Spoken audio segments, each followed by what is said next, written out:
Ya, kali ini saya ingin menyampaikan kepada Bapak Ibu sekalian hasil dari kajian kami yang kami sebut dengan market assessment atau penilaian pasar sanitasi aman di Indonesia. Pada dasar bisa mulai, mungkin bisa langsung saja. Silakan teman-teman. Ya. Bisa mulai. Ditayangkan untuk tayangannya Bu Ita. Ya, sambil tayangkan saya lanjut saja ya Mbak Uli. Nah itu dia Mbak Ita. Ya, terima kasih. Ya, Bapak Ibu sekalian, di sesi awal kemarin kita sudah pemerintah khususnya dari Bappenas, dari Kementerian PU sudah menyampaikan banyak hal terkait apa yang harus kita capai di akhir tahun 2024 ataupun nanti 2030 terkait dengan pencapaian target SDG. Bagi kita rasanya, waduh itu PR yang harus kita capai, begitu ya. Dan kami ingin melihat melalui penilaian pasar ini.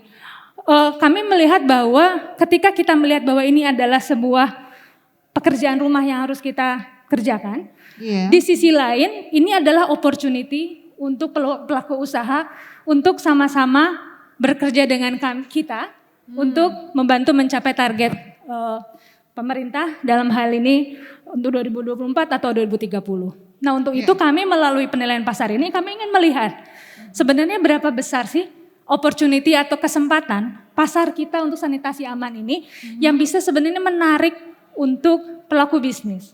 Bila ia menarik, seberapa menarik? Dan kemudian bagaimana cara menarik pelaku usaha itu untuk turun di dalam pasar sanitasi aman ini. Nah untuk itu maka kami melakukan penilaian pasar yang kalau Bapak Ibu saya yakin tidak asing lagi dengan yang namanya rantai layanan sanitasi ya. Nah, penilaian sanitasi aman ini kita lakukan untuk keseluruhan rantai layanan sanitasi. Jadi boleh lanjut. Jadi dimulai dari konstruksi toilet dan tangki septiknya, kemudian untuk pasar di penyedotan dan pengangkutan, pasar di pengolahan lumpur, termasuk juga bagaimana pemanfaatan kembalinya. Dan ini kita lakukan melalui metode kualitatif ataupun kuantitatif, sehingga kita coba melakukan diskusi, interview dengan masyarakat, dengan para produsen, begitu karena kita ingin melihat dari sisi demand, dari sisi supply maupun dari sisi enabling environment-nya atau lingkungan pendukung. Sehingga kita datangi rumah tangga, ingin melihat berbagai hal yang terkait dengan demand. Kita bicara banyak sekali tentang permintaan ya hari ini. Kemudian kita juga ingin melihat, kita mendatangi juga para produsen, kita melakukan interview begitu dengan para produsen, mulai dari produsen toilet, kemudian penyedia jasa penyedotan dan pengangkutan, kemudian pengelola dari lumpur, ini juga pengelola dari pengolahan lumpur, ini juga coba kita datangi. Dan kemudian kami mendatangi, melakukan diskusi dengan beberapa pemerintah kota kabupaten, gitu ya, di lokasi yang terpilih untuk lokasi penilaian pasar sanitasi aman ini. Nah, Bapak Ibu sekalian, dari apa yang kita temui, kami melihat bahwa ternyata potensi pasarnya cukup besar. Kalau kita melakukan coba perhitungan dari apa yang kita perlukan untuk capai nanti di 2030, khususnya ya di SDG ataupun 2024 atau RPJMN, ternyata banyak sekali perputaran ekonomi yang bisa ditimbulkan dari pasar sanitasi aman. Tadi mulai dari pasar rantai layanan 1, 2, dan 3 ya. Toilet dan teknis septiknya, penyedotan dan pengangkutannya, dan kemudian pengolahannya. Ini banyak sekali sebenarnya potensi ekonomi yang bisa dimanfaatkan. Kembali lagi pertanyaan adalah bagaimana kita bisa memanfaatkan market ini. Bagaimana kita bisa membuat para pelaku bisnis ini tertarik untuk masuk di dalam pasar sanitasi aman kita ini. Kita lihat beberapa temuan dimulai dari temuan di rumah tangga. Bapak Ibu, tadi dari sesi kemarin bahkan tadi juga saya sempat melihat kita sudah sangat paham ya bahwa ternyata memang pemahaman di rumah tangga terkait dengan sanitasi aman ternyata kurang betul begitu. Yang kami lihat adalah ada beberapa hal tambahan lain yang kami pikir ini cukup menjadi potensi bagi kita untuk pengembangan upaya-upaya edukasi bagi masyarakat terkait dengan pentingnya pengelolaan air limbah yang aman. Berikut. Ya, kami melihat bahwa ternyata rumah tangga itu memiliki pemahaman yang cukup kok. Memiliki pemahaman cukup baik terhadap sanitasi. Walaupun mereka melihatnya lebih banyak dari sisi kenyamanan, dari sisi privasi gitu ya, dari sisi kebersihan. Mereka belum melihat dari sisi hal-hal yang sifatnya lebih polusi begitu ada, tetapi tidak begitu mengemuka. Memang kami mempertanyakan bagaimana pandangan mereka bila mereka tidak memiliki sanitasi yang aman. Sempat keluar yang paling utama adalah mereka khawatir bau. Mereka khawatir bau, mereka khawatir tidak nyaman, tapi sempat juga ada kekhawatiran terkait dengan polusi, dampak sosial, dan sebagainya. Yang menarik adalah Bapak Ibu, ternyata hasil survei kami menunjukkan bahwa masyarakat itu paham bahwa setelah toilet, mereka memerlukan sesuatu lagi untuk mengolahnya. Begitu ya. Tapi mereka tidak tahu bentuk sesuatunya itu atau yang kita sebut dengan containment ini bentuknya seperti apa. Maksudnya seperti apa yang baik itu. Karena mereka melihat bahwa containment itu adalah sesuatu yang tidak memerlukan penyedotan minimal 10 tahun. Jadi kalau tadi disebutkan bahwa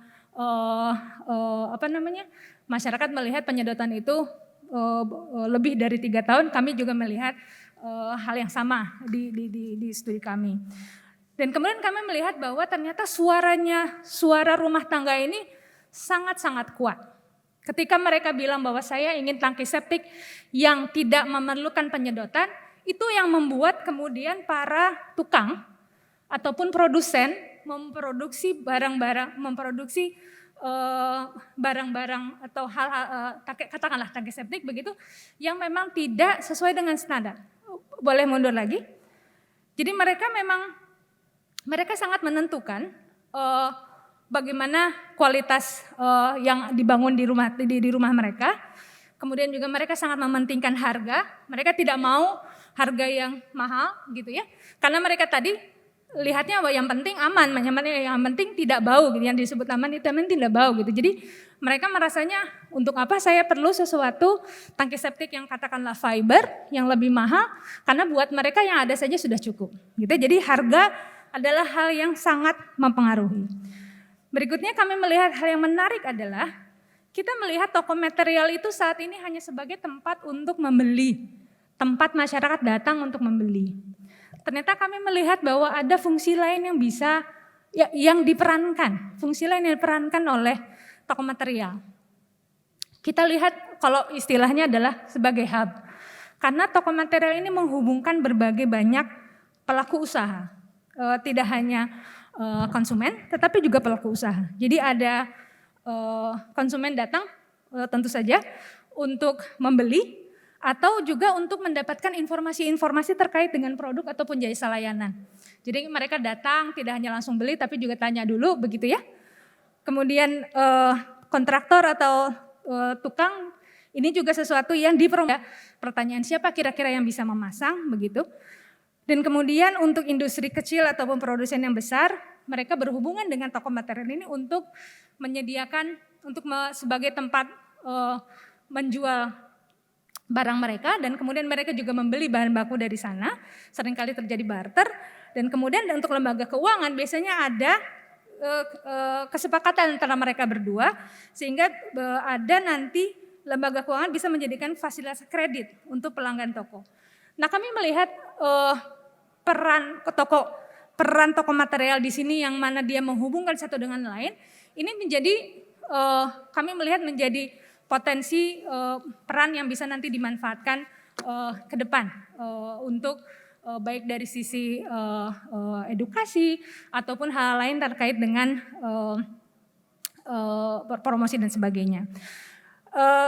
Berikutnya,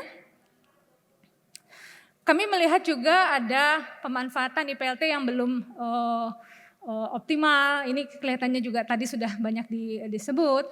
Dan kemudian juga ada keengganan dari pemerintah daerah yang kami datangi untuk menggandeng sektor swasta.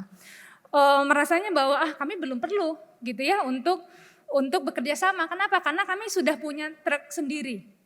Karena volume lumpur tinja kami yang masuk ke PLT masih sangat terbatas, sehingga kami belum perlu untuk kerjasama dengan swasta. Dan kemudian kami juga melihat bahwa tidak hanya dari sisi kendaraan, tapi juga mekanismenya juga belum tersedia. Katakanlah misalkan terkait dengan penyediaan licensing untuk penyedotan. Untuk truk penyedot yang swasta. Masih banyak pemerintah daerah kita yang belum mendata truk tinja swasta yang beroperasi di daerahnya. Berikutnya adalah kami juga melihat pengaturan pasar sanitasi kita ini memang belum dilakukan secara utuh, gitu ya. Banyak hal yang kami lihat. Salah satunya adalah tadi pemahaman yang keliru. Jadi pemahaman yang keliru ini tidak hanya dari masyarakat tetapi juga dari produsen. Ketika mereka memproduksi, mereka tidak tahu sebenarnya tangki septik yang sesuai standar yang diminta oleh pemerintah itu seperti apa. Tidak begitu paham. Tidak ada pengawasan dan tidak ada penegakan. Jadi kita punya beberapa peraturan, pemerintah daerah memiliki peraturan tapi penegakannya belum dijalankan dan sebagainya. Dan kemudian berikutnya, kami dari temuan-temuan tadi ada beberapa rekomendasi yang kami coba berikan. Yang pertama adalah bagaimana perlunya ada penguatan lingkungan yang mendukung. Jadi hal yang mendasar adalah kami melihat tidak semua pemerintah daerah itu mencantumkan target sanitasi aman di dalam perencanaan mereka. Dan ini akan menjadi sangat sulit untuk melakukan upaya-upaya terkait dengan peningkatan akses sanitasi aman. Sehingga untuk menginstitusionalkan target sanitasi aman dan sebagai dasar perencanaan ini menjadi hal yang penting di samping dengan upaya penegakan peraturan. Jadi penegakan peraturan baik untuk masyarakat di dalam memiliki tangki septik yang sesuai standar atau truk tinja khususnya dari swasta yang harus membuang ke IPLT dan sebagainya, ini belum ditegakkan secara utuh. Kemudian dari sisi peningkatan kesadaran, kita sering sekali bilang perlu ada kesadaran untuk masyarakat, which is true, betul. Tetapi juga kami melihat ada beberapa hal yang juga perlu dikembangkan. Tidak hanya peningkatan kesadaran masyarakat, tetapi juga pihak-pihak lain. Kami melihat seperti tadi saya sampaikan dari sisi produsen, dari sisi tukang dan kontraktor, operator jasa, mereka juga perlu tahu bahwa ini loh yang saat ini yang diterapkan di kota kabupaten masing-masing, sehingga mereka bisa memenuhi peraturan tersebut ditambah dengan upaya penegakannya. Di samping itu, ini hal yang sangat menarik yang saya ingin sampaikan mumpung kesempatan yang sangat baik ini. Kami melihat kita sekarang bekerja dengan rumah tangga secara katakanlah retail satu-satu. Tapi kemudian ada sebenarnya upaya lain yang bisa kita kembangkan ke depan secara masif, yaitu bagaimana dengan kerjasama dengan pengembang perumahan. Di mana ketika pengembang perumahan itu kan dia membangun rumah secara masif dan itu dimulai dari awal. Dan inilah ketika kita kemudian bisa mendatangi pengembangan perumahan dan memasukkan rencana sanitasi yang aman ke dalam rencana mereka, ini menjadi hal yang menurut kami cukup low hanging fruit begitu ya, yang bisa dilakukan secara cepat oleh pemerintah daerah. Dan kemudian bagaimana ke depan juga perlu membangun iklim bisnis yang lebih mudah. Jadi misalkan kembali lagi kepada pemberian proses licensing. Bagaimana pemberian licensing untuk truk swasta ini bisa dipermudah, misalkan mengurangi fee-nya ataukah aplikasi yang bisa diakses secara online dan sebagainya. Ini yang kami pikir beberapa hal yang bisa coba dibantu untuk membangun iklim investasi yang lebih mudah di kota kabupaten. Bapak Ibu, ada beberapa rekomendasi lain yang sebenarnya ini ditujukan untuk stakeholders lain, dalam hal ini lembaga keuangan, pelaku bisnis yang saya pikir tidak begitu tepat untuk kita hari ini. Cuman ini bisa diharapkan bisa menjadi masukan untuk Bapak Ibu sekalian sehingga saya tetap masukkan di sini. Tapi saya ingin langsung saja kepada slide yang berikutnya, next.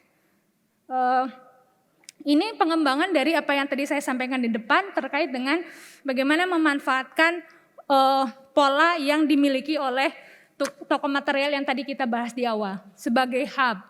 Dan ini yang sebenarnya nanti juga akan dibahas oleh para pembicara berikutnya terkait dengan digital ICT based business platform yang mana menghubungkan antara satu pelaku dengan pelaku bisnis yang lain.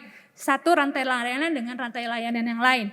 Jadi kami harapkan nanti tidak hanya bisnis platform ini tidak hanya khusus untuk penyedotan saja, penyedotan hingga ke treatment plant, tapi kemudian bagaimana ini juga dikembangkan sampai dengan upaya-upaya edukasi di awal. Sehingga kami membayangkan katakanlah misalkan mohon maaf ini saya menyebutkan merek ya, katakanlah misalkan seperti Gojek, itu kita juga bisa kembangkan untuk sanitasi yang aman ini. Demikian presentasi dari saya. Kalau ada pertanyaan mungkin nanti kita bisa bahas lebih lanjut di sesi diskusi.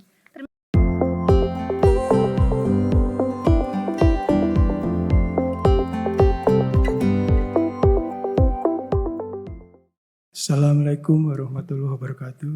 Waalaikumsalam. Salam sejahtera untuk kita semua. Bapak-bapak, ibu-ibu, mohon izin saya berdiri di sini.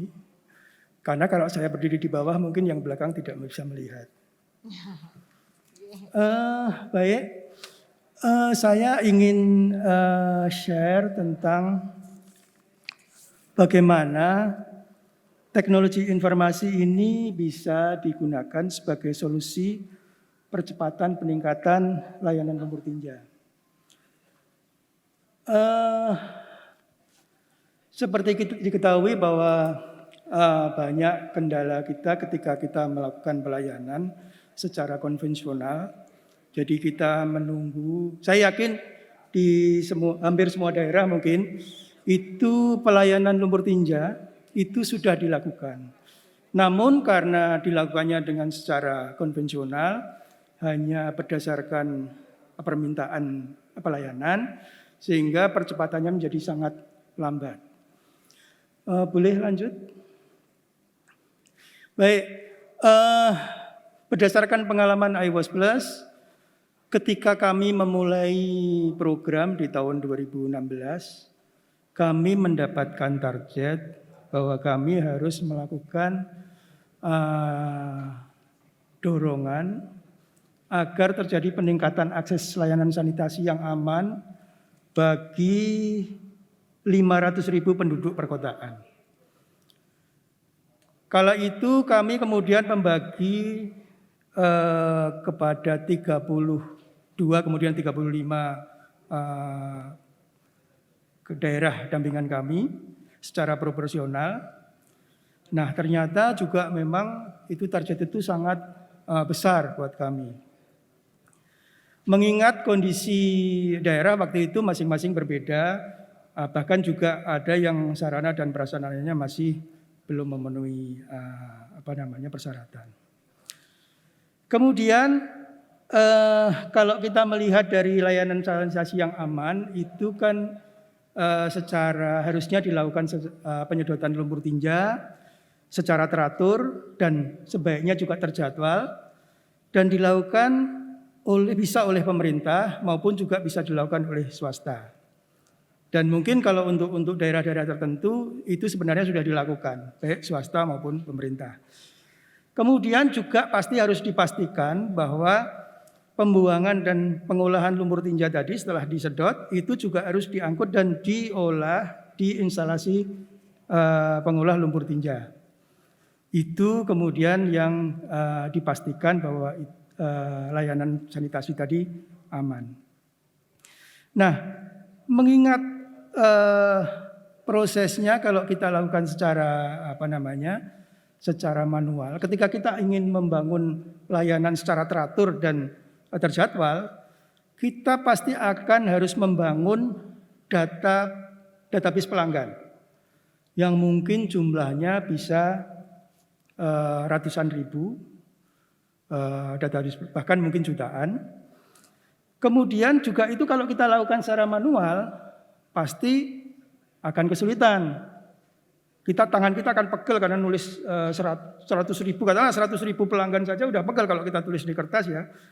Kemudian kalau kita misalnya masukkan ke dalam sistem aplikasi tabular misalnya, itu juga pasti akan sulit ketika kita melakukan rencana penjadwalan dan kemudian rencana pelayanan. Sehingga kemudian kami berpikir bahwa solusinya adalah teknologi informasi. Teknologi informasi ini bentuknya adalah manajemen sistem informasi yang bisa kemudian nanti melakukan pekerjaan-pekerjaan yang dimulai dari pekerjaan administrasi, yaitu membangun database tadi. Nah, kemudian kami mengembangkan MIS LLTT. Lanjut, Pak. Nah, ini kalau kira-kira kalau kita lihat dari sistem pengolahan air limbah domestik setempat dan terpusat, khususnya yang di setempat, sistem ini biasanya mempunyai subsistem, yaitu pertama adalah subsistem pengolahan setempat, kemudian ada subsistem pengangkutan, dan kemudian yang ketiga adalah subsistem pengolahan lumpur tinja di IPLT. Nah, keterlibatannya MIS ini dimulai dari membangun database pelanggan tadi, kemudian juga melakukan dari proses pembangunan tadi kita bisa melakukan penjadwalan, kemudian kita bisa menyusun perintah penyedotan, dan yang terakhir sekaligus ketika dilaksanakan akan memonitor prosesnya, memastikan bahwa kendaraan penyedot tadi sampai di IPLT dan membuangnya di sana. Itu kira-kira adalah keterlibatan MIS LLTT. Lanjut, Pak. Nah, kemudian kami berpikir syarat minimum apa ketika kita akan membangun MIS LLTT ini. Nah, pertama kita harus MIS LLTT ini harus dapat digunakan untuk menyimpan dan mengelola database pelanggan, kemudian juga database kendaraan, baik kendaraannya sendiri maupun swasta yang kita kerjasamakan. Kemudian juga harus juga mendata IPLT. Contohnya seperti DKI ini ada 2 IPLT, itu semua harus terdata. Kemudian dapat juga digunakan untuk melaksanakan layanan terjadwal maupun tidak terjadwal terhadap pelanggan yang sudah terdaftar maupun tidak terdaftar.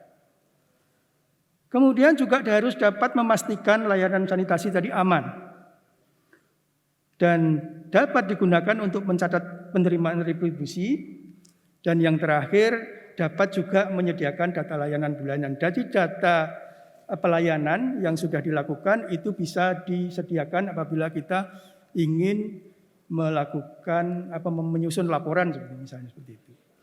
Ini adalah persyaratan minimum yang harus kami penuhi ketika kami pertama kali mengembangkan aplikasi ini. Nah, lanjut. Di aplikasi MIS LLTT ini terbagi menjadi 3 sebenarnya. Di MIS ini ada 3 aplikasi. Pertama adalah aplikasi portal. Aplikasi portal ini disimpannya sebenarnya ada di server, tetapi di running di satu komputer desktop. Dia sifatnya adalah web based, sehingga dia harus disimpan di server yang mempunyai IP publik, bisa diakses dengan internet. Nah, digunakannya untuk pertama membangun database pelanggan dan database yang lainnya tentu saja. Kemudian kita juga bisa melakukan zona layanan, kita bisa membagi wilayah layanan kita dalam zona layanan.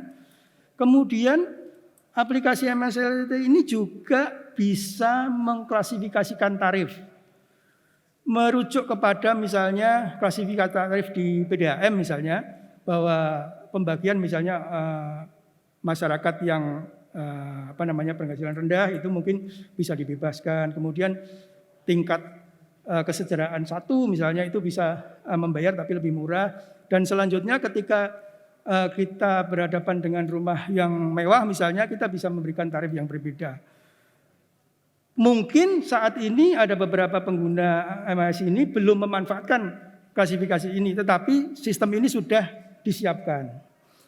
Kemudian sistem juga bisa kemudian nanti melakukan penjadwalan dan kemudian dilanjutkan dengan menyusun menyiapkan SPK untuk proses penyedotan.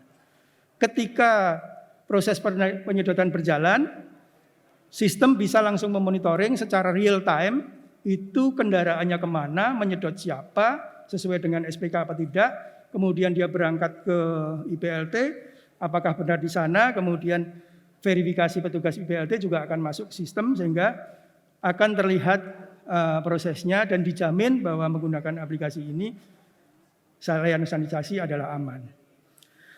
Dan yang terakhir juga dapat digunakan untuk mencatat retribusi yang diterima. Kita tahu kalau di UPTD itu umumnya administrasinya sangat sederhana karena UPTD tidak mengelola retribusi yang mereka terima tetapi langsung menyetorkan ke kas daerah sehingga sistem ini hanya mencatat penerimaannya saja. Kemudian aplikasi kedua adalah aplikasi Truk Sedot di mana diinstalnya di smartphone Android. Aplikasi ini digunakan untuk memverifikasi pelanggan yang dia datangi sesuai dengan SPK yang diterima. Kemudian juga dapat melakukan pencatatan volume sedot yang dia lakukan. Dan ini terhubung ke aplikasi portal melalui komunikasi internet. Ada juga sebenarnya tambahan satu fitur di dalam aplikasi truk ini adalah ketika truk ini ke lapangan sedang menyedot, dia bisa memasukkan juga orang mendaftar menjadi pelanggan atau meminta layanan sedot dengan aplikasinya. Itu dia bisa memasukkan, misalnya tetangga orang yang sedang sedot ini ingin juga dilakukan layanan. Nah, petugas sedot ini dia bisa memasukkan ke aplikasinya sehingga nanti tinggal diverifikasi oleh operator portal apakah dia sudah menjadi pelanggan atau belum. Kalau belum dia bisa kemudian dijadikan pelanggan. Kalau sudah itu tinggal dilakukan pelayanan sesuai dengan kemudian menjadi tanggal itu menjadi jadwal hitungan terjadwal baru. Kemudian yang terakhir adalah aplikasi IPLT yang digunakan oleh petugas IPLT. Fungsinya ketika kedatangan truk ini datang, dia akan memverifikasi kedatangan truk dan kemudian mencatat volume yang dibuang. Sehingga seharusnya ketika truk ini menjedot ke suatu tempat, ketika dia buang, volume yang dia sedot harusnya juga kurang lebih sama dengan yang dia buang. Kalau berkurang berarti mungkin ada yang minta di jalan. Lanjut. Oh maaf sampai di sini. Oke, ini kira-kira adalah lanjut Pak. Ya. Balik satu Pak. Ya, ini adalah kira-kira skema dari operasional MSLTT. Jadi ada administrator yang mengelola portal.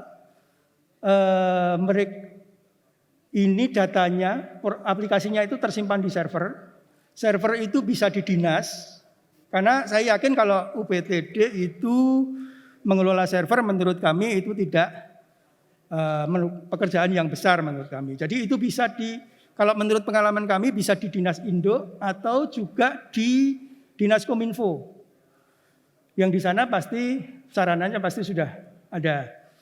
Nah, kemudian dihubungkan dengan cloud, dengan internet,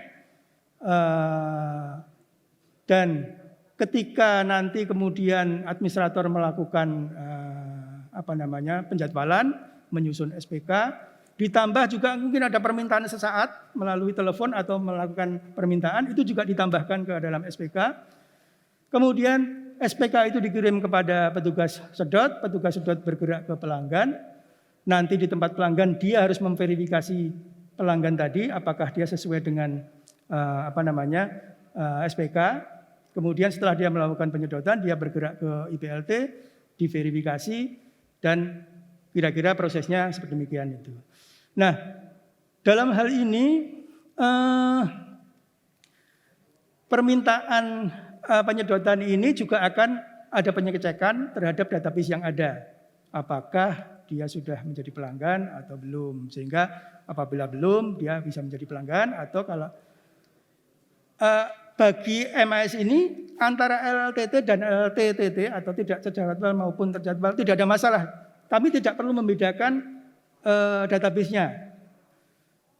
Karena menurut sistem ini bahwa pelanggan yang terjadwal sebenarnya dia sudah menjadi pelanggan terjadwal, tetapi bisa saja suatu saat sebelum jadwalnya dia minta layanan. Karena mungkin siapa tahu mungkin penuh atau bagaimana sehingga dia tidak, katakanlah standarnya kita set 3 tahun. Tapi ternyata baru 2 tahun dia sudah minta layanan. Nah ini mungkin disebabkan karena penuh. Itu sistem ini juga harus bisa melakukan seperti itu. Harus bisa mengecek, kemudian dia melakukan verifikasi database, sehingga tidak numpuk lagi. Nanti kalau dia masukkan jadi pelanggan baru, nanti ada satu alamat bisa lebih dari satu database-nya. Nah ini sistem bisa menjaga seperti itu. Lanjut. Ini adalah alur data proses penyedotan. Di sini ada 4 bagian. Pertama adalah pembangunan database pelanggan terjadwal. Ini biasanya dimulai dari data sensus. Kami juga punya pengalaman sensus. Kami menggunakan aplikasi juga. Karena kami tidak mau lambat. Karena kami punya pengalaman buruk ya. Kami hanya sensus sekitar 10.000 rumah tangga. Itu 8 bulan baru selesai. Dengan cara manual. Karena dia harus menginput ke komputer, jadi mendata di kertas, kemudian menginput ke komputer, kemudian diverifikasi lagi, ternyata juga itu pun datanya masih banyak yang salah, karena tulisan tangan itu tidak terlalu terbaca dengan baik oleh petugas operator komputer. Kemudian dasar pengalaman itu, kemudian kami juga menggunakan aplikasi sensus. Kami pernah melakukan sensus 5.000 rumah tangga, bisa selesai dalam 1 bulan. Itu pun termasuk kesepakatan kuesionernya, kemudian juga termasuk analisisnya. Rumah tangga mana-mana saja yang bisa menjadi pelanggan LTT. Karena sebenarnya sensusnya sendiri itu hanya 2 minggu sudah selesai. Pendataan di lapangan itu. Nah kemudian kalau kembali ke sini, data pelanggan itu juga bisa didapatkan dari registrasi langsung, misalnya langsung melalui telepon atau datang ke kantor UPTD. Kemudian juga bisa melalui data proyek. Misalnya tadi ada proyek perumahan, kemudian bisa sharing data bahwa rumah tangga tadi, walaupun mungkin belum ada penghuninya, tapi kita bisa mendata dulu, nanti tinggal diisi namanya saja belakangan. Itu bisa masukkan ke sini. Kemudian juga data layanan sebelumnya, yang sebelum-sebelumnya tercatat secara manual, itu bisa masukkan. Dan kita memasukkan bisa sekaligus kalau misalnya bentuknya sudah menjadi data tabular di Excel misalnya, itu langsung bisa impor masuk sehingga nggak perlu lagi memasukkan data satu demi satu. Kemudian juga misalnya ada beberapa daerah itu ternyata hubungan antara PUPR, karena UPTD di bawah UPUPR, dengan Dinas Dukcapil itu erat, itu ternyata bisa sharing data. Dukcapil bisa memberikan data ke UPT melalui dinas PU, dan dia bisa mendapatkan data walaupun memang perlu diverifikasi ke lapangan apakah rumah tangga tadi punya septic tank ya, tapi minimal akan mempercepat pendataan. Apabila nanti katakanlah dari 100% data yang masuk kemudian diverifikasi katakanlah 60% layak menjadi pelanggan, itu sudah data yang cukup bagus dan cepat. Kalaupun harus ada survei ke lapangan untuk verifikasi, itu tidak selama ketika kita harus membuat pertanyaan yang lengkap, kuesioner yang lengkap. Itu kira-kira seperti itu data yang. Kemudian alur data di sini adalah proses penyusunan jadwal dan layanan dan kemudian menyiapkan SPK. Nah, di sini sistem akan mengambil data dari database, kemudian dia hanya memilih sebagian yang masuk ke dalam jadwal yang belum disedot, kemudian dilanjutkan proses SPK, ditambah mungkin SPK dari permintaan saat, lalu dilakukan oleh proses penyedotan dan pembuangan. Nah, ketika penyedotan selesai, sistem otomatis akan mencatat retribusi yang masuk. Kemudian juga data yang masuk dan dibuang dan disedot itu akan terverifikasi di sini. Dan yang terakhir, ketika di lapangan ada kegagalan sedot, otomatis akan kembali ke bagian administrator untuk diverifikasi lagi konfirmasi ke pelanggan apakah bisa disedot. Kalau gagal dalam bulan itu, dia akan masuk penjadwalan bulan berikutnya. Lanjut Pak. Ini adalah contoh saja tampilan dari MS LTT yang kami install di Depok. Sebelah kiri itu adalah titik-titik pelanggan yang disedot dalam bulan berjalan. Sebelah kanan adalah titik lokasi truknya. Kemudian yang berikutnya ini adalah contoh data yang sudah dilayani, yang kita bisa download. Itu kita bisa gabungkan dengan kegiatan laporan-laporannya. Sepertinya waktu saya sudah habis. Jadi kalau saya bisa boleh nambahkan sedikit saja, saya mau sampaikan bahwa sistem ini hanyalah sekedar alat. Efektivitas layanan itu tergantung pada penggunanya. Terima kasih.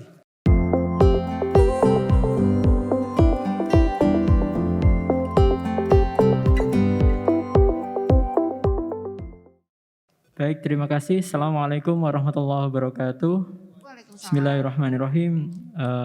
Saya ucapkan terima kasih atas kesempatan yang diberikan untuk menyampaikan salah satu inovasi kami. Tadi yang disampaikan Pak Sabdo bahwa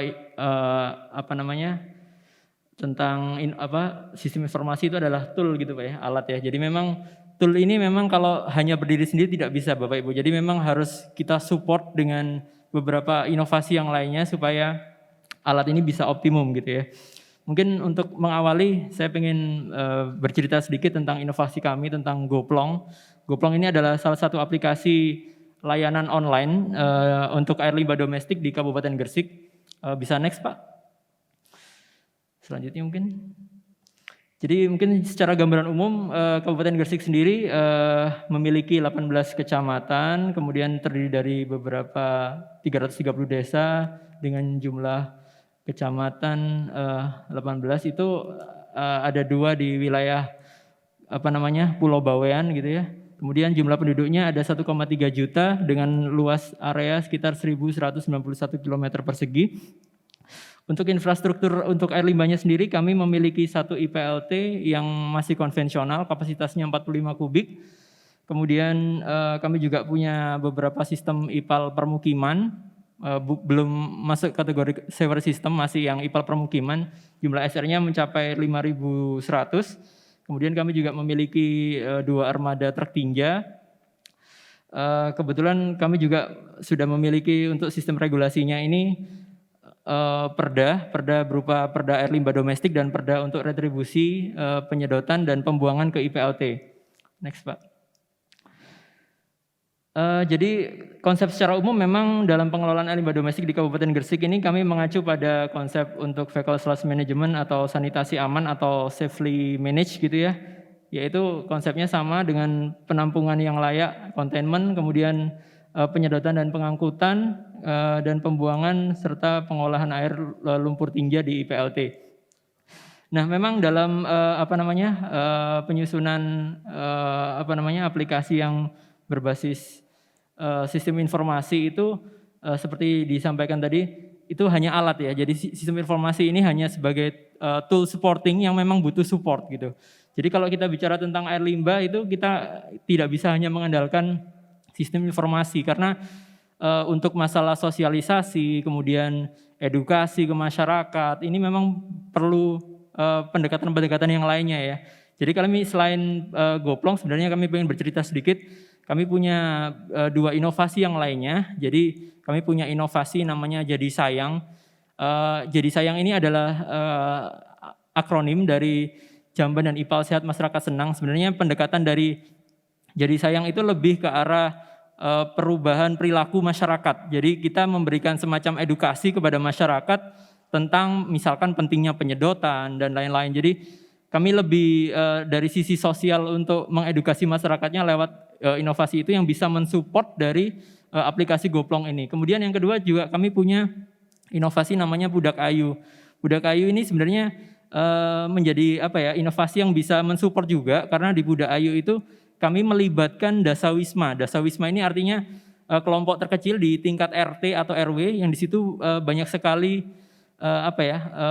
peran dari ibu-ibu gitu ya, dari ibu-ibu, dari kaum wanita yang di sana, karena kami menyadari bahwa untuk L2T2 atau LLTT ini biasanya terkendala pada proses pembayaran. Jadi kalau masyarakat itu sudah terjadwal untuk penyedotannya, tapi mereka enggan untuk membayar, nah ini solusinya adalah dengan budak ayu tadi. Budak ayu ini semacam kami memberikan kemudahan untuk mereka memberikan cicilan, mencicil atau menabung untuk pembayaran penyedotannya. Nah ini karena kami bentuknya UPTD, ini sangat beda dengan PD gitu ya, atau perusahaan daerah atau PDAM atau PDPAL. Karena kalau di perusahaan daerah sangat dimungkinkan ya membayar itu dengan mencicil gitu. Nah sedangkan kami UPTD kan tidak bisa. Nah solusinya adalah dengan ini ada satu inovasi kami budak ayu tadi mencicil bayarnya lewat Dasawisma seperti itu. Nah mungkin saya kembali ke Goplong tadi. Jadi Goplong ini akan bisa efektif, akan bisa efisien dan bisa berjalan di saat ada supporting dari yang lainnya. Jadi kalau tidak akan bisa sistem informasi itu berjalan sendiri tanpa ada supporting. Mungkin kondisi awalnya kalau di tempat kami mungkin di kebanyakan di Indonesia juga masalah promosi untuk iklan-iklan penyedotan itu rata-rata kan biasanya ditempel di tiang-tiang listrik begitu ya. Nah ini mungkin masih yang seperti itu, yang konvensional seperti itu. Kemudian harganya pun kadang-kadang negotiable, jadi tidak bisa distandarkan. Kemudian yang terjadi juga di tempat kami masih kondisi sebelumnya itu memang sangat banyak sekali pembuangan liar sebelum adanya IPLT. Nah kondisi yang sekarang tentunya sudah berubah meskipun masih dalam proses untuk perbaikannya, terutama masalah layanan untuk yang awalnya kalau belum ada IPLT artinya setelah disedot nggak tahu mau dibuang kemana, kadang-kadang dibuang ke kali, dibuang sembarangan begitu. Nah ini dengan adanya kondisi yang sekarang kami arahkan semua untuk dibuang ke IPLT. Kemudian masalah harga juga karena sudah ada perda memang kami upayakan untuk penyedotan yang kami layani dengan armada dari Pemda maupun armada yang memang kami bermitra dengan swasta itu harganya standar. Jadi harganya bisa terjangkau. Kalau dulu mungkin awalnya masih negotiable, artinya di saat truk datang mereka bilang oh ini sekian Bu, itu harganya luar biasa fantastis mahal sekali. Nah dengan adanya pendekatan yang adanya Goplong dan lain-lain ini harganya bisa distandarisasi. Kemudian masalah pusat layanan online ini juga karena memang kita layani dari aplikasi gitu ya. Kemudian dia juga bisa ada semacam customer service yang bisa menyampaikan secara informatif begitu ke pelanggan sehingga itu akan menjadi layanan yang akan memudahkan masyarakat. Next Pak. Beberapa fitur yang mungkin ada ini memang sangat bergantung. Jadi artinya kalau dari teman-teman di UPTD ataupun di beberapa daerah kabupaten yang pengen mengembangkan semacam MAS ini akan sangat bergantung pada kebutuhan. Jadi kadang-kadang kebutuhan antar satu daerah, misalkan Gresik dengan Sidoarjo, itu akan berbeda gitu ya. Artinya sesuai dengan infrastruktur yang dimiliki atau dari kebutuhan Pemdanya seperti apa yang diinginkan. Nah kalau di tempat kami memang kebetulan karena kami ada beberapa instalasi yang kami pelihara, kami operasikan begitu. Nah ini mungkin beberapa fitur yang kami miliki saat ini terkait reminder penyedotan. Kalau ini sudah umum, artinya untuk L2T2 setelah disedot yang pertama akan ada reminder untuk penyedotan berikutnya. Ini bisa disetting untuk 1 tahun, 2 tahun, 3 tahun, atau ada yang memang penyedotannya setiap 6 bulan sekali atau sebulan sekali. Nah ini ada setting di sana.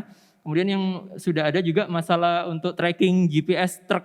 Jadi memang setiap armada kami kasih semacam GPS yang bisa kita pantau lokasinya di mana. Nah ke depan memang untuk beberapa mitra yang memang bermitra untuk penyedotan L2T2-nya memang akan kami pasang juga untuk trackingnya. Nah untuk fitur-fitur yang lainnya sebenarnya ini sangat tergantung pada kebutuhan masing-masing daerah. Artinya kalau memang dibutuhkan fitur-fitur itu bisa ditambahkan. Kalau memang nggak dibutuhkan nggak perlu. Tapi biasanya yang paling umum adalah masalah ini ya, komplain, kemudian masalah kepuasan pelanggan itu memang sangat diperlukan. Kemudian untuk fitur terkait ini supir truk yang dari Pemda maupun yang dari swasta. Nah ini memang perlu ditambahkan. Selain itu juga mungkin diberikan fitur masyarakat itu bisa melakukan pemesanan secara online lewat aplikasi. Next Pak. Kalau secara umum mungkin ini saya ambil salah satu contoh alur dari fitur penyedotan. Jadi kami waktu itu memang mengembangkan aplikasi ini berbasis Android. Kemudian di tahun 2019 kemarin ini kami rubah sistemnya, jadi kami pecah. Itu ada 2 jenis, jadi ada yang berbasis Android maupun yang web app. Web app itu artinya masyarakat tidak perlu lagi mendownload untuk mendapatkan layanan. Jadi cukup lewat browser. Nah ini kadang-kadang kalau kita sampaikan ke masyarakat, Pak silakan di-download aplikasinya. Nah sedangkan aplikasi ini kan biasanya pemakaiannya jarang, hanya 2 tahun sekali, setahun sekali, atau 3 tahun sekali. Nah ini sangat memberatkan untuk masyarakat juga kalau mereka harus menginstal. Akhirnya dengan layanan melalui web app ini akan lebih mudah karena lewat web app masyarakat bisa mendapat layanan melalui aplikasi juga. Kemudian alurnya biasanya setelah mendaftar, kemudian akan ada verifikasi dari admin dan lain-lain, kemudian masuk ke proses penjadwalan. Setelah dijadwalkan, akan ada proses pelaksanaan penyedotan. Nah, saat pelaksanaan penyedotan ini, biasanya masing-masing pelanggan akan dilakukan tapping semacam QR code gitu yang menggunakan kartu, ada semacam QR code-nya, menggunakan dari petugasnya akan menggunakan aplikasi untuk men-tapping. Kemudian setelah di-tapping, dia dilakukan penyedotan, kemudian diangkut dan dibawa ke IPLT. Nah, setelah dibawa ke IPLT, diolah di sana. Sebelum masuk ke IPLT juga ada proses namanya tapping juga. Jadi di-tapping dari petugas yang ada di IPLT sehingga tercatat dia nyedot jam berapa, dibawa ke IPLT berapa lama, kemudian dibuang ke IPLT itu jam berapa, supirnya siapa, kemudian plat nomor dari mobilnya seperti apa. Nah, tercatat semua di sana. Dan itu akan berulang untuk siklus 2-3 tahun ke depan, seperti itu. Next. Ini mungkin salah satu contoh dari QR code yang digunakan untuk beberapa jenis pelanggan. Jadi ada pelanggan yang untuk rumah tangga, pelanggan yang mungkin sosial, pelanggan yang niaga, seperti itu. Dan untuk ID dari truknya sendiri, seperti truk dari Pemda atau truk dari swasta. Ini yang biasanya untuk identitas dari masing-masing pelanggan tadi. Next. Kemudian ini yang faktor penting, jadi terkait proses ini tadi yang disampaikan Pak Sabdo juga ada biasanya proses untuk mensensus tangki septik. Nah di situ adalah wadah untuk kita membuat database pelanggan ya. Nah proses di situ yang nggak boleh dilupakan adalah proses edukasi kepada masyarakat. Sosialisasi edukasi itu sangat penting. Next. Kemudian prosesnya tentu saja setelah proses pendaftaran ada penjadwalan, kemudian ada proses penyedotan. Next lagi. Kemudian juga masalah pelibatan dari mitra operasi. Nah ini karena memang di Gresik sendiri memang tempatnya ini ya penyedot dari swasta sehingga memang kami karena keterbatasan armada kami hanya 2 sehingga opsi untuk melibatkan mitra operasi ini sangat penting sehingga kami tidak perlu menganggarkan yang lebih banyak untuk membeli truk atau untuk operation. Jadi kami hanya melakukan semacam kerjasama begitu MOU dengan mitra operasi untuk bisa melakukan penyedotan secara terjadwal. Next. Kemudian saat pembuangan dan pengolahan juga seperti itu. Jadi sebelum dibuang harus ada proses tapping, kemudian dilakukan jar test dan lain-lain. Next.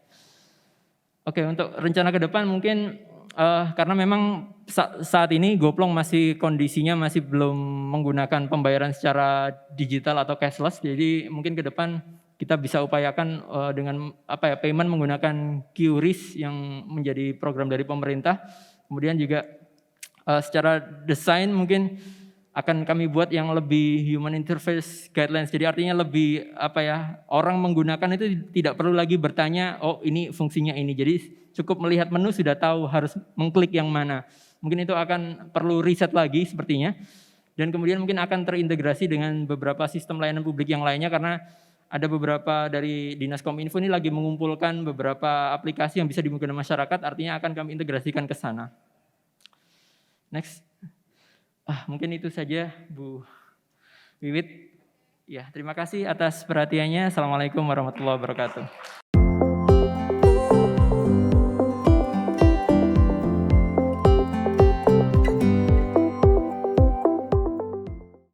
You?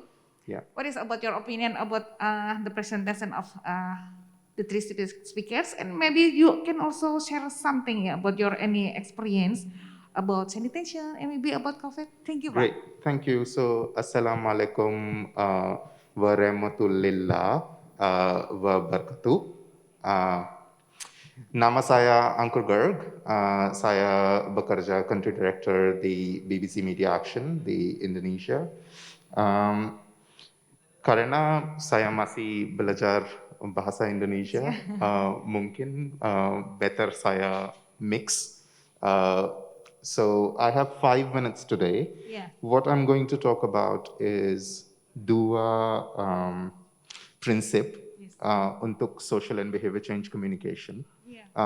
Dan satu contoh international about where it has been implemented at some level. So the first thing I'm going to talk about is the sanitation value chain. So kita sudah know that when we talk about sanitation, it's about containment, it's about emptying, it's about transport, and it's about treatment, and it's the reuse and disposal of the treated waste. And that's the entire sanitation value chain. Mungkin sometimes when we look at the role of communication or the role of behavior change or the role of marketing and promotion, we tend to limit ourselves mostly to looking at containment. Contoh, how do we get more people to use toilets frequently? How do you get more people to construct the right kind of septic tanks? Tanki septic, any sort of dimensions right and everything, and sort of having the 3 chambers and everything else. But we often don't think about the entire value chain, and actually communication does have a role to play across the value chain. So it not only is about how you build the right substructures, it is also not only about how do you get people to use toilets frequently, it is also about how do households desludge their tanks in the right way at the right time. It is also about how do you use communication for people to opt for mechanical desludging over manual desludging. And it is also about what is the role of communities in ensuring or holding to account those who are desludging so that it's not disposed at wrong sites and it is taken to the treatment center. Next, please. So when we talk about, so that was the first principle. The second principle is when we usually talk about communication, we talk from the perspective of awareness. So actually the role of communication tends to be limited to awareness generation, while it's not, because usually when we look at the science behind communication, awareness is just one of the reasons for why people are not doing what they should do. And sometimes the reasons are in people's attitudes. How is someone thinking about this issue? Is it in my line of sight? Sometimes it's about whether people believe whether it's for them to do something about it or whether it's for someone else to do something about it. So it may be about belief. Sometimes it's about social disapproval or social sanctions. Do other people in the community view me as a nice person if I'm performing this activity? Or do other people in the community view me as a not such a nice person if I'm not doing this? And therefore, what is the role of social sanctions, and how do we create those social sanctions or social appreciation, etc.? And that's all what communication can do. In order to do that, we need to look at a formative research study which identifies what people's barriers and triggers are, rather than assuming those barriers and triggers coming from a scientific point of view from our own beliefs. And then we need to form insights. We need to go to an idea. We need to test that idea with people, not only for its look and feel, but also for comprehension, whether people understand, etc., and then move forward and implement at scale. At the end of that implementation at scale, kita harus measure impact, because if we are not measuring impact, then we are not learning. And then we don't know what is being done right and what is not being done right. And we are potentially looking at millions of dollars of development aid going into misdirected interventions in the future as well. So contoh ini, there was an evaluation of Sanimas in Indonesia. Sanimas program was funded by the Islamic Development Bank. The evaluation was conducted by the Bill and Melinda Gates Foundation. And one of the key outcomes of that evaluation, which informs the next phase of Sanimas as well, was looking at demand generation. in a strong way in Indonesia. And I think within that context, this becomes really important for us to follow in a scientific way. I'm just going to show a very quick example of where this has been done. So this is an example from India, where I come from. I used to lead this program in my previous life. What we are talking about is, through a communications process, this work for the community there, a demon of Defeca. Basically, a character and a brand which is not only talking about awareness, but at the same time is heightening risk perception. It's creating a sense of urgency, and it's giving a language for people to talk about. So when we are talking about then GoPro, when we are talking about the application the LTT, the desludging, the scheduled desludging application, then both of them can have a same brand. There is no reason for why they need to be standalone. They can be the same product flowing from one idea. This was implemented at scale with the national government, going across all districts in the country, looking at both an audience-facing point of view, but also the desludgers' point of view. So there were uniforms for the desludgers and everything else that was going with the same brand. And there is no reason for why an idea needs to be limited to one platform. When you've got an idea which is informed by evidence, which is informed by research, then it's very A, effective, B, smart to convert that idea into various platforms. So you can do social media with that. The first video is a social media music video combined with other social media elements going on Instagram and Facebook. The second is a TV drama show, which was done in partnership with Viacom. That TV drama show sort of looks at different people within the community and the urban sanitation dilemmas and how that could be sort of cured. And that program was called Navrangi Re. And the third was, on that slide, was a mobile training program for frontline sanitation workers to increase their understanding of how to communicate with their beneficiaries, how to make sanitation something that they can stick with their communities. So in end, I think when we're looking at an idea, then we need to look at an idea that's based on evidence, that can go across platforms, and that can look beyond awareness generation. And I hope some of this is useful in an Indonesian context as well. We are very happy to talk to anybody who's interested in taking it forward. We're already talking to a few partners. So thank you so much for that.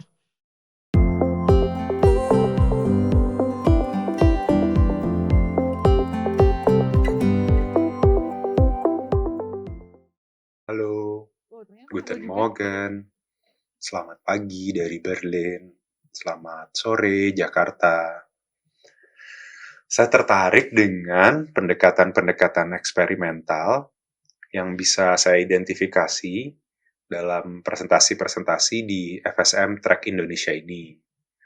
Eksperimental ini ada 3 karakternya. Yang pertama, dia merupakan suatu pengetahuan yang berdasar dari ketidaktahuan.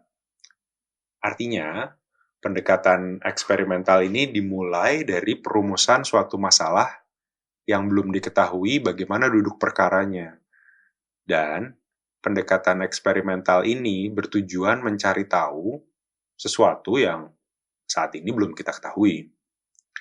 Yang kedua, pendekatan eksperimental ini bersifat sosioteknis.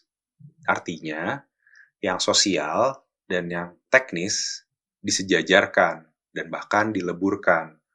Atau dengan kata lain, permasalahan sosial merupakan permasalahan teknis, begitupun sebaliknya.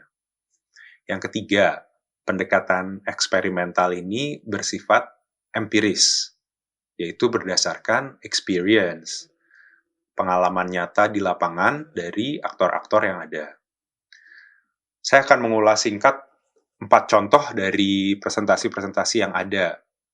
2 contoh terakhir saya sebutkan dari sesi penunjang operasional. Contoh pertama, penggunaan perumpamaan atau metafora dalam presentasi kreatif dengan narasi yang mampu membawa para pemirsa ke dalam alur penceritaan. Sebagai contoh, presentasi dari Bapak Andrea dari UPTD PAL Bekasi ketika dari awal beliau menggambarkan suatu kisah sosioteknis tentang mekanisasi pengolahan tinja dengan menggunakan perumpamaan memasak dengan bahan-bahan baku terbatas. Untuk menggambarkan pendekatan pragmatis di lapangan, yaitu kenyataan bahwa lahan terbatas dan IPLT menerima berbagai limbah cair, tak hanya murni tinja. Sementara IPLT harus memenuhi baku mutu dan standar-standar tertentu. Eksperimen narasi metaforis semacam ini, selain mendukung penceritaan, juga berguna sebagai alat membangun argumen dan dialog dengan berbagai macam tokoh dan pemangku kepentingan. Bahwasanya, pengolahan tinja, sesuatu yang berasal dari makanan, bisa dianalogikan dengan memasak, proses membuat makanan. Pendekatan sosioteknis Bapak Andrea ini bisa membangkitkan nalar kreatif dan intuitif, bahwasanya apa yang kita makan akan mempengaruhi apa yang keluar dari tubuh kita. Yang kedua, identifikasi sekaligus inisiasi praktik-praktik existing. Istilahnya sekali kayuh, 2-3 pulau terlampaui. Saya melihat ini pada presentasi Bapak Inyoman Suwartana, ketika beliau menceritakan bahwa para pegawai kantor Bapeda Kota Metro Lampung melakukan arisan sedot tinja. Sebagaimana kita tahu, arisan adalah suatu praktik masyarakat yang telah dikenal begitu luas. Dan daripada menciptakan suatu praktik yang sama sekali baru atau bahkan asing, kita bisa mengidentifikasi dan menginisiasi praktik-praktik yang telah ada dan mendayagunakannya untuk berbagai kegiatan pengolahan tinja, yang bisa jadi lebih dari hanya sedot tinja. Lebih jauh lagi, relasi dan perkumpulan orang-orang yang tergabung dalam eksperimen arisan tersebut bisa kemudian berorganisasi dan berkolaborasi untuk kegiatan-kegiatan lingkungan yang memiliki insentif ekonomi. Yang ketiga adalah intervensi yang tanggap terhadap konvensi, sehingga memiliki dasar kebiasaan yang kokoh di masa kini sebagai pijakan untuk menciptakan perubahan sosioteknis di masa depan. Istilah etnografisnya, infrastruktur atau penunjang operasional berhubungan dengan kebiasaan-kebiasaan masyarakat atau konvensi dan disokong oleh communities of practices atau komunitas berpraktik. Jadi, ketika kita melihat program Goplong di Kabupaten Gresik, sesungguhnya ia bisa berkembang karena ia bertumbuh dari sesuatu yang diistilahkan sebagai dasawisma, yaitu pengelompokan per 10 rumah yang sudah sangat umum dilakukan oleh kelompok PKK. Eksperimen dasawisma inilah yang memungkinkan pemasaran kebutuhan tangki septik kedap berlangganan yang penyedotannya terjadwal dan pembayarannya menyesuaikan dengan praktik-praktik ekonomi yang telah ada. Bisa berbentuk cicilan atau angsuran, juga boleh patungan. Jadi seperti aplikasi Gojek yang memanfaatkan kebiasaan ngojek yang telah duluan ada, program Goplong juga berhasil menangkap eksperimen dasawisma yang telah ada duluan. Salah satunya yang terkenal ada di Kampung Pudak Ayu. Catatan pentingnya adalah kita butuh menajamkan kejelian dan kepekaan untuk mengendus dan merasakan kebiasaan-kebiasaan masyarakat yang terbuka untuk diintervensi. Yang hari ini dianggap sebagai sesuatu yang biasa atau bahkan nggak penting-penting amat, bisa jadi di masa depan justru bisa menjadi sesuatu yang vital.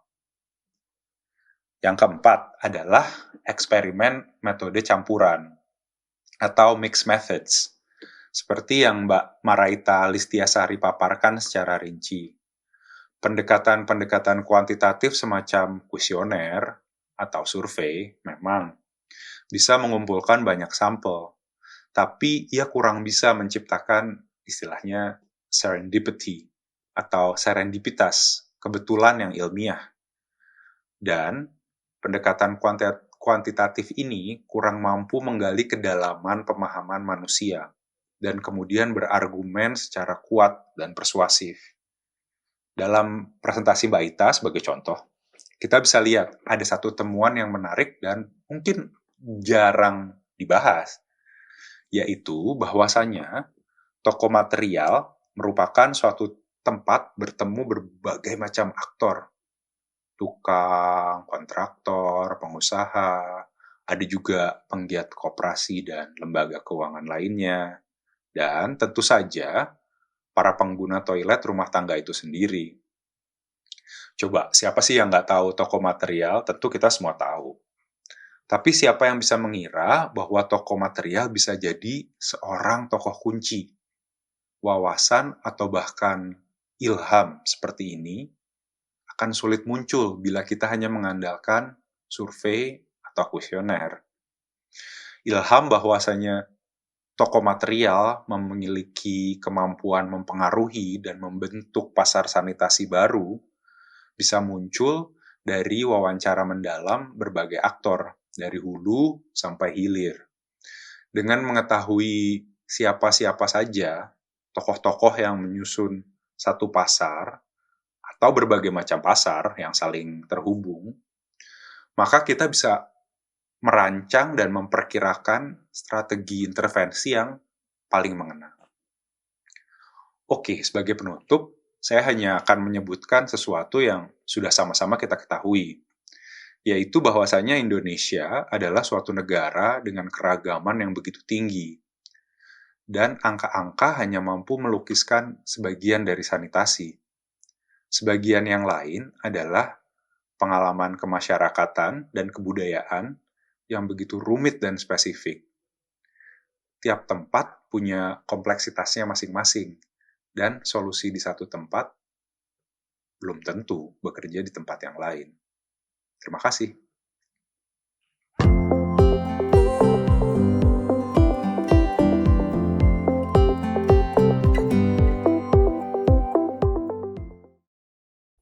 Selamat siang Bu Wiwit, suara Oke. saya sudah bisa terdengar ya? Oh, sudah terdengar dan sudah nampak Baik, terima ya. kasih. Oke, silahkan Mbak Cindy memberikan tanggapannya ya. Baik, terima kasih banyak. Sebelumnya mungkin mohon diizinkan saya share screen.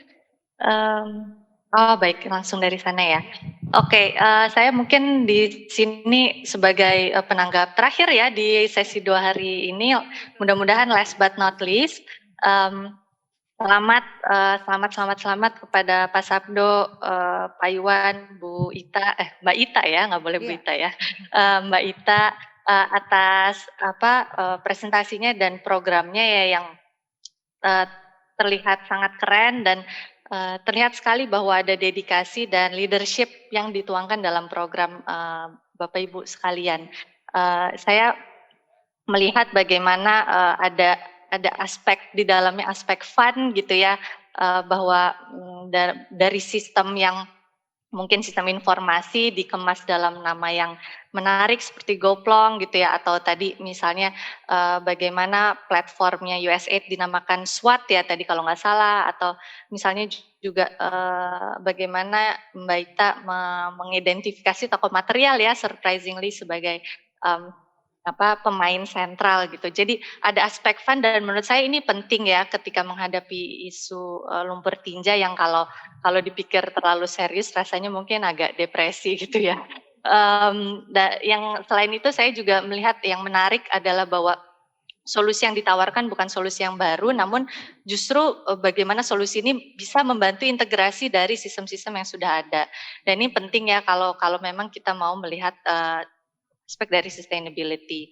Yang menarik juga adanya kemitraan dan saya rasa ini juga aspek yang sangat penting ya bagaimana bisa menggandeng ekspertis orang yang berbeda-beda dan pengalaman orang yang berbeda-beda dalam menjamin programnya ini bisa terlaksana dengan baik. Dan juga saya appreciate sekali bahwa tampilannya sangat user friendly dan memainkan visual gitu ya. Namun mungkin kalau memakai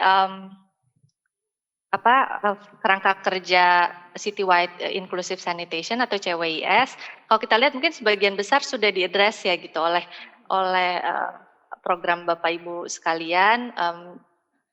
Mungkin yang dalam hal ini hari ini saya ingin bahas lebih ke aspek sustainability, khususnya keberlanjutan di jangka panjang. Bagaimana program-program ini bisa didorong ya untuk bisa berjalan, meskipun misalnya mungkin Pak Sabdo atau Pak Iwan dipindahkan mungkin gitu ya, dimutasikan ke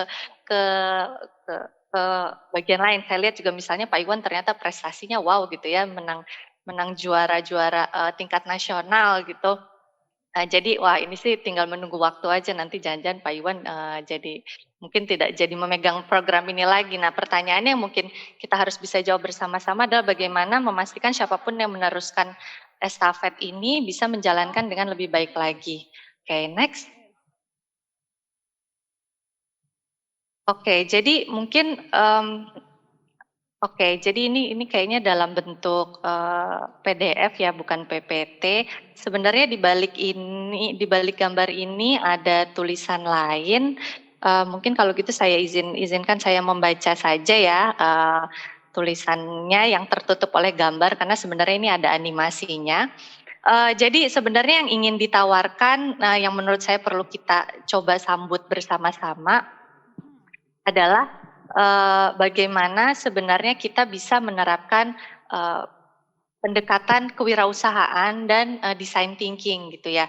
Tadi mungkin sebenarnya Pak Angkur sudah sempat menunjukkan kerangka dari communication design yang sebenarnya juga itu serupa dengan pendekatan design thinking gitu ya. Nah, menurut saya nih pendekatan design thinking ini penting, terutama karena di sini mungkin kebanyakan kita bisa dengan sedikit merasa bersalah mengakui bahwa kita ini kebanyakan di sini anak teknik gitu ya. Anak teknik yang biasanya baku, punya kriteria desain yang sangat baku dan punya safety factor, kita nggak mau ngambil resiko gitu ya. Biasanya kita mendesain sesuatu butuh safety factor yang besar. Nah, sebenarnya karena melihat kita juga sama-sama tahu bahwa kondisi di lapangan sangat berbeda, saya melihat bahwa sebenarnya peluang supaya bisa lebih sustainable adalah dengan menerapkan design thinking approach, di mana di balik gambar ini sebenarnya ada tulisan, di mana tulisan nomor 1 adalah bagaimana kita bisa melakukan sesuatu yang customer and user center. Tadi sebenarnya Pak Iwan juga sudah sempat mengangkat bahwa program ini salah satu kendalanya adalah willingness to pay gitu ya. Jadi dan padahal kalau dari sudut pandang kewirausahaan dan design thinking, kalau misalnya calon customer sudah tidak enggan membayar, itu biasanya udah langsung red flag. Tapi memang saat ini karena masih dikelola oleh pemerintah, sehingga ini masih bisa berjalan ya dengan subsidi dan sebagainya. Nah, tapi untuk kedepannya menurut saya kita mungkin perlu mencoba mengadopsi entrepreneurship dan design thinking ini, di mana perlu user centered. Ini juga mengambil poin menarik dari Mbak Ita yang menyatakan bahwa ternyata sebenarnya pengguna itu sangat mementingkan harga, kenyamanan dan kebersihan. Beda dengan mungkin di sini kita banyak yang orang backgroundnya teknik lingkungan ya, saya lihat di CV Pak Iwan, Mbak Ita kan backgroundnya TL, dan kita tuh sangat menjunjung tinggi sebuah produk yang dapat melindungi lingkungan atau mencegah pencemaran. Tapi ternyata kalau kita balik ke customer, oh ternyata mereka kurang merasa itu prioritas gitu ya. Nah, jadi pendekatan customer and user center ini sepertinya penting, dan ini bagian penting dari design thinking approach. Langkah nomor 1 adalah empathy. Nah, yang kedua menurut saya dengan demikian butuh pendekatan inovatif. Pendekatan yang inovatif artinya mungkin inovasinya kita punya, tapi bagaimana melakukan pendekatan yang inovatif. Seperti tadi mungkin contoh yang diangkat Pak Angkur gitu ya, dengan mengangkat tokoh-tokoh yang dipercayai oleh orang-orang setempat. Nah, menurut saya ini perlu sinergi dengan anak muda dan juga dengan lulusan sekolah bisnis gitu. Nah, si sektor lumpur tinja nih yang biasanya relatif sempit gitu ya, biasanya anak-anak teknik atau IPA gitu ya. Menurut saya kita perlu membuka sektor ini menjadi lebih menarik bagi anak muda maupun lulusan sekolah bisnis supaya bisa lebih mau mengambil resiko dan bisa menerapkan prinsip-prinsip kewirausahaan dan design thinking dengan lebih luas gitu ya. Kalau mengutip dari sebuah paper dari Jero et al. Dari tahun 2014, dinyatakan bahwa constraint-nya itu kebanyakan due to limitation in demand. Ini tadi sudah dinyatakan, tapi juga disebutkan bahwa ternyata banyak social entrepreneurship di bidang sanitasi itu menghadapi lack of business and technical skills. Nah, jadi lack of business and technical skills ini mudah-mudahan bisa diisi oleh lulusan-lulusan sekolah bisnis yang sekarang semakin menjamur biasanya, tapi biasanya mereka bergerak di bidang kuliner gitu ya, fashion. Nah, kenapa nggak di bidang lumpur tinja gitu ya? Mungkin PR kita juga di sini sebagai aktor-aktor pengelola lumpur tinja untuk bisa membuat sektor ini lebih menarik untuk pihak lain. Nah, terakhir bagaimana ketika bisnis ini dibangun, bagaimana bisa sustain melewati Death Valley ya, seperti gambar yang di depan, sudah banyak diteliti bahwa hampir semua bisnis startup itu harus melewati lembah kematian gitu ya, yang di sini banyak jatuh dan terjerumus dan nggak bisa bangkit lagi untuk terus sukses bisnisnya. Nah, kita harus bersama-sama mendampingi bisnis-bisnis atau inovasi-inovasi baru ini supaya bertahan jangka panjang lewat berbagai pendekatan yang juga tadi sudah disampaikan oleh Mbak Ita. Bagaimana ada hibah-hibah inkubasi bisnis tapi mungkin skala menengah ya, bukan hanya 1-2 tahun tapi mungkin untuk 3-5 tahun dan difokuskan pada misalnya pencapaian SDG. Dan juga kita mungkin perlu meningkatkan awareness kepada investor yang mungkin sama investor tidak melirik gitu ya sektor sanitasi atau tidak terlalu melirik. Saat ini investor sudah banyak melirik ke bidang persampahan dan menurut saya kita tinggal menarik mereka sedikit lagi gitu. Kalau sudah cukup banyak investor yang tertarik di bidang persampahan, mungkin kita bisa mengajak mereka untuk juga tertarik di sektor yang serupa yaitu sanitasi. Itu mungkin dari saya, Bu Wiwit, kurang lebihnya mohon maaf. Terima kasih atas kesempatannya. Wassalamualaikum warahmatullahi wabarakatuh. Waalaikumsalam. Salam Kita berikan tepuk tangan Mbak Cindy. Ya.